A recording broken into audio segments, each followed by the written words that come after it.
Today in News Tech, the newspaper industry faces assault on public notices. I wanted to hear from Teri because she's always keeping an eye out. I feel like for these articles, we are keeping an eye out for the technical developments in the industry, but we are also really focused on the core revenue streams for our customers. And legal notices, public notices have been a core revenue stream for years, despite classifieds, unfortunately, many of them moving over to Craigslist. That's kind of been an unregulated thing. Public notices, legal notices have been reinforced through the law, right, Teri? It's a law that they have to put it in a print newspaper. So why don't you give us a little bit more background on that and tell us about this latest development?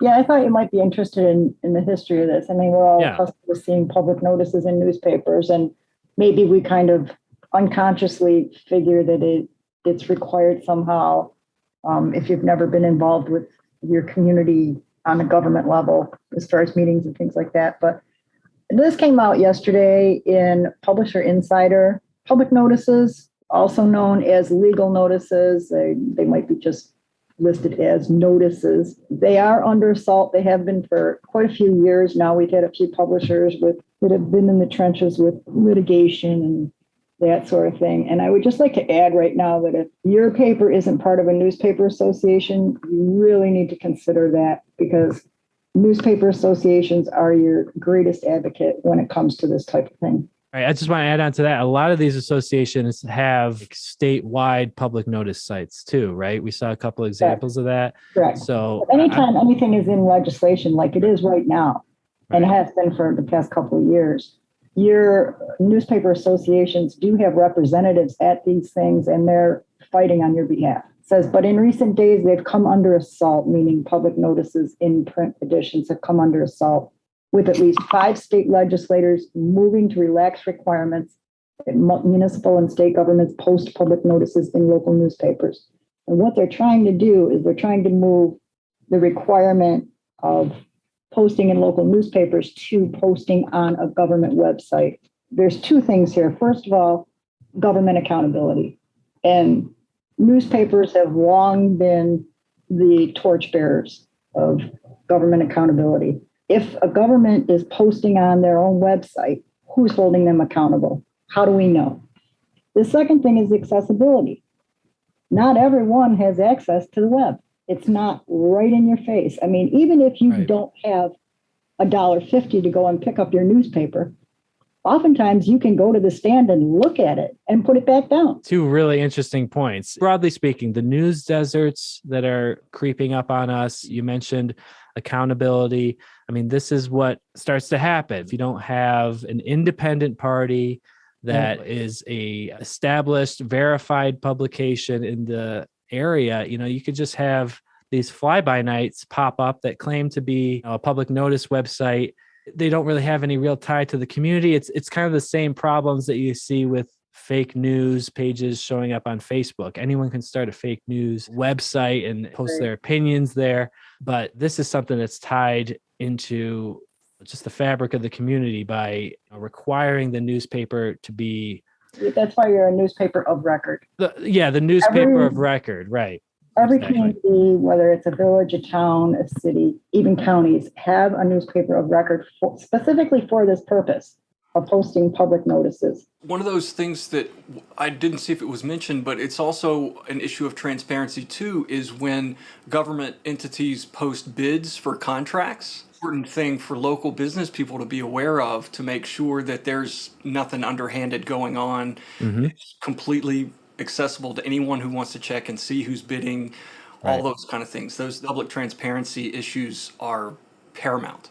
Most often, public notices have to do with changes in the community or transactions. And changes in the community would be zoning laws, things like that, or variances, where the public has to have a certain amount of notification before any changes are made. They have to be made aware of this, and they have to have an opportunity for input. And then transactions, like Christopher mentioned, selling off your old town salt truck, you need to publicly post that and not give preference to personal friends. or, business associates and that sort of thing. Those things have to be public. The public has to have equal access to them. To me, pretty clearly just about the revenue and Right. saving money. They don't want to have to pay the newspaper to do this anymore. But when it's a public notice coming from the town hall, then that's really taxpayer dollars that are going to Correct. the newspaper. It's kind of a nice setup because the funding is coming from the public and they're serving the public. That's right. And the argument is that connected. If it's hosted on a government website, which is already paid for by the taxpayers, it would be posted without additional charges. However, your taxpayers are paying for public notices to be published in a print edition. So now what happens when you take that away from them? I'm a taxpayer. I expect to see public notices in a print paper. And also that's another source of revenue loss for the local newspaper. If that's right, exactly. It's a huge revenue loss. That's the issue here. So let's just try to look for solutions to this. We're trying to do solutions journalism here on Today in News Tech. One thing that you mentioned that you can do to get involved is to join your state association and see what kind of things they're doing, because this is all happening on the state level. We've seen some things, I think here in Nevada it mentions, in Florida. And it seems to be a bipartisan thing, in this age of partisanship. This seems to be a bipartisan thing. And the people that are arguing for moving to a web-only public notices platform, they've got arguments. And it's really, really hard to fight those arguments. If that's what it is, I still feel like newspapers have an advantage because even if this whole print requirement went away, they've got the advantage and kind of the inside track to becoming the digital website of record. I think publishers have that desire and that ethic background where they would probably publish for nothing because they consider themselves stewards to their community of all this information. So the big thing is the loss of revenue. A number of things that publishers could do to try to hold on to that revenue, though, if they create a page on their website for public notices so that people could come in, place their notice on the website, and then also have the option for it to appear in print, and make that all one interface. Just make it as simple as possible. And then maybe just require it. So if you want to be on the website, then you've got to take this print ad as well.